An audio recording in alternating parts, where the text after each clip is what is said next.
Welcome everybody to another Transformers review. Today we're going to be looking at 1987 Headmaster Hosehead. And as you can see, he's quite hosey. He's quite the hustle heifer. He's got, for it being as old as he is, it holds up. Not to mention his Headmaster gimmick.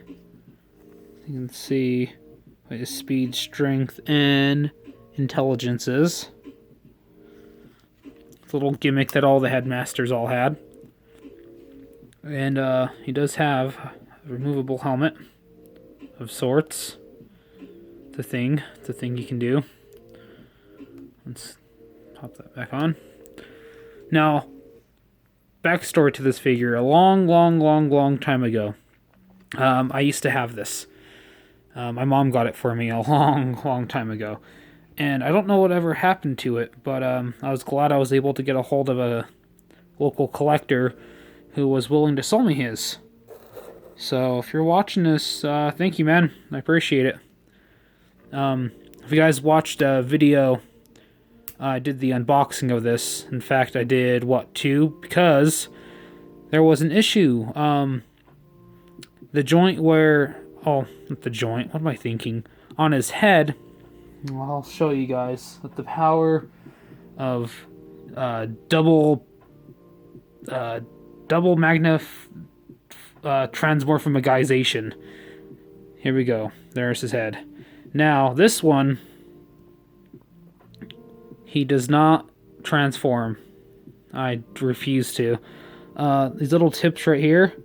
On this one, they broke when I was actually taking his head off. So, I don't know if this camera does it any justice, but you can see some slight plastic wear. There's a stress mark right there. It's really hard to see. Let me steal this dude's weapon from him. Right there. And it's not coming in as good as I would like it to on the camera. But, it's like, let's see. There we go. You can see it right here. I actually reached out to him, and he was nice enough to send me another one.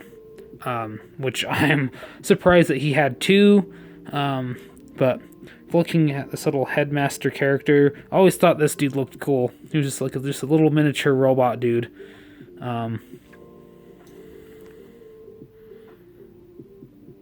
He can actually stand. And I appreciate that. That's just a cool little thing. I always liked this guy. Never knew what his name was. The one I had, he was missing his gun, which this isn't his original gun. He needed something to give him a little bit of pizzazz. He was missing this portion of his back. He was missing the ladder with the gun on it, and his helmet. So, but yeah, so doesn't have his Headmaster does not have any articulation. I mean, he can sit, down. He can stand up, and there's his robot head on the back. So we'll put him back off to the side. Articulation wise, I mean, he does have some really strong ratchet. I refuse to do an awful lot with this figure, just for the fact I'm afraid of something else breaking on him. And if any of you guys can tell me what figure this gun went with, let me know in the comments below, because I can't remember. I'll put that off to the side. He does have very minimal articulation. Like I was saying, I mean, he's got the ratchets in the arm. I needed that. Get it? Ratchet. That's so ratchet. Oh, that's some loud ratcheting. God, it's borderline scary. But yes, as I showed you before, he does have the readout on his chest. Let's look at his back. Now, again, this is a G1. They weren't known for being the most highly articulated. No, it's no masterpiece. but in my eyes, it'll always be a masterpiece. This is more or less for his, I almost said transmorphumagized mode. Let me guys know in the comments below if you guys know what the Spine song is. It's a beautiful song. So that's pretty much it. You know, he's still got his original stickers on him, which are always scary. Anything involving stickers. I was talking to Patriot Prime Review on Facebook. Well, not Facebook, YouTube. What am I thinking? I saw that lately he had the reissue of Metroplex with the Repro label sheet on him, and I was honest with him. I was like, was it scary putting those on? And he said no. It's just, if I ever were to get Repro labels, it'd be kind of sketchy. I had kind of a pain trying to get the stickers on my Starscream reissue. Just anything involving stickers is just one wrong move, and that's boom. There goes the dynamite. So we're gonna take a look at some size comparisons. So here he is with Target Master Point Blank, with another gimmick that came from that same era. I do believe it was 87 also. It was either 86 or 87. I forget. Let me know in the comments below.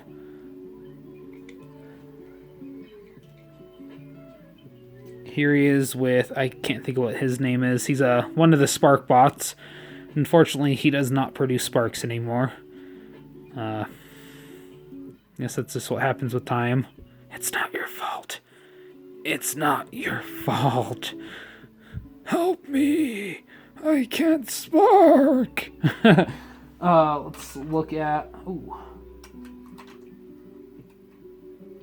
There we go. Oh, let's get to that. And here he is with War for Cybertron Siege Hotshot. So you can kind of see. So he's pretty much almost a deluxe class. Or I guess he is a deluxe class, because we all know that they kind of slightly, just barely, just slightly downsized the figures.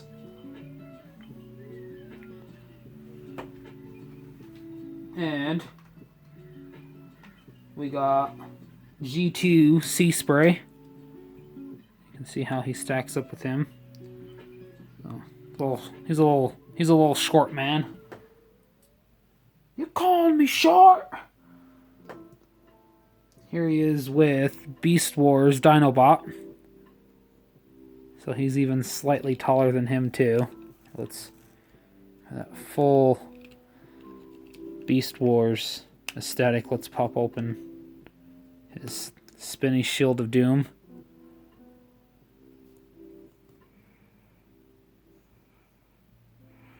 Well, he wants to stand. He won't stand for this. There we go. Now he'll stand for it. So you can see how he stacks up against him. World's smallest Dinobot, Grimlock, in his dinosaur mode. He's a little itty man, but don't judge him for his size. You don't know what he's capable of doing. I've seen what he can do. It's not pretty. It's real pretty. Here he is with Carnivac, which I do believe came out the same year. And I noticed, I believe it was 86, 87, and 88. They were very creative with the things that was coming out of Hasbro. I mean, you had Pretenders, you had Headmasters, you had Target Masters, you had Power Masters, you had Spark Bots, you had Throttle Bots, you had Oreo Bot. Just kidding, you didn't have Oreo Bot. They didn't. That was Age of Extinction. Oreo Bot. And here he is with one of the two Power Master Optimus Primes I have. This one's kind of one that I've kind of put together. You can see this little dude in there. I just threw him in there. Yeah, so you can see he's very short compared to Prime. Here we go. This is kind of a custom one that I was in the process. He's missing parts. I'll do a video about him. I mean, and eventually I'll get my 100% complete G1 Power Master Prime out to show you guys sometime in the near future. So, yeah. So I mean, he's small. So we're gonna transmorphimize him. Hope you guys are having a fantastic day too. I know I am. I just want to say thank you guys again for all the subs. And I ain't talking Subway. I made a video. You guys should check it out. It's just me thanking all of you guys for everything. You guys are awesome. I really do appreciate it. And here we go.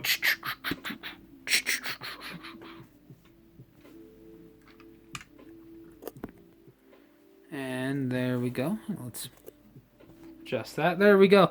And here is his fire truck mode. Sorry that was not the best transmorphimization. Yeah. There's a reason why I don't transform the other one because of the whole thing with the head. Yeah. It's a poor circumstance of an old figure that has probably been messed around with and played with who knows how many times. It's old. So, I can overlook that. No issues, no worry. This one has better stickers wear anyways. So yeah, so I mean he does roll. He does do the do roll. You can see where the head would plug into the back.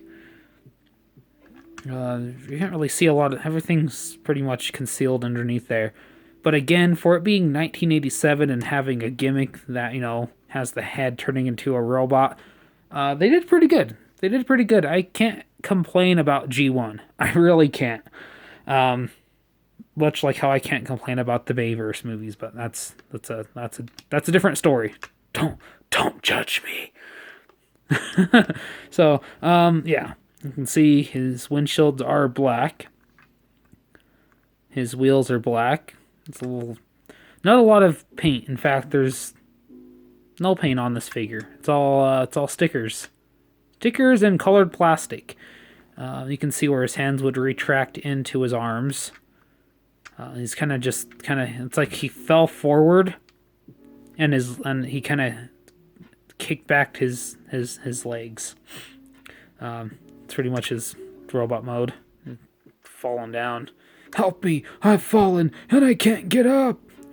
So you can see, you can move that up. You can see little dude sitting there, just chilling, just doing his own thing, chilling out, maxing out, waxing all cool, shooting some b-ball outside of the pool. No, not really. So you can see he does have a ladder extension. I mean, it's probably as much as a ladder as you could probably get. You can see that they at least tried molding in steps. And you can also bring it down. And you can flip up his water nozzle. Or I guess it could be blasters. Potato, tomato. And if you really wanted to, you could flip that back down. And the gun that goes to Mystery Man, Ladies Man 2733. I'm just making stuff up at this point. You can plug that in right there. And you got a fire truck with death blasters on there. Do what you wish. I'm not going to tell you what you can and can't do with your action figures. But by golly, that looks good. That actually goes with them pretty well. Now come to think of it, I think this went with a Pretender. Very strange gun. It's a block. Hold the block. What do you think I am? ROM Space Knight? You guys know if you got that reference. So there you guys go. There is good old, the real Buckethead. Not to be confused with Megatron. Or I guess, Chairhead. I tried. Yeah, there you guys go. Oh, do you guys like my background? I do. I like it a lot. So, there you guys go. There is G1 Hosehead in his vehicle mode. Thank you guys for watching. If you guys like this review, let me know. And if you guys want to let me know other things, let me know in the comments too. Let me know what kind of sandwich do you guys like? Let me ask you that question. Remember to like me on Facebook at official Beastman, and follow me on Instagram at _robotic_beastman, and on Twitter at the Mighty Beastman, and also on Mixer at the Mighty Beastman. Thank you guys for watching, and roll out. Bye now.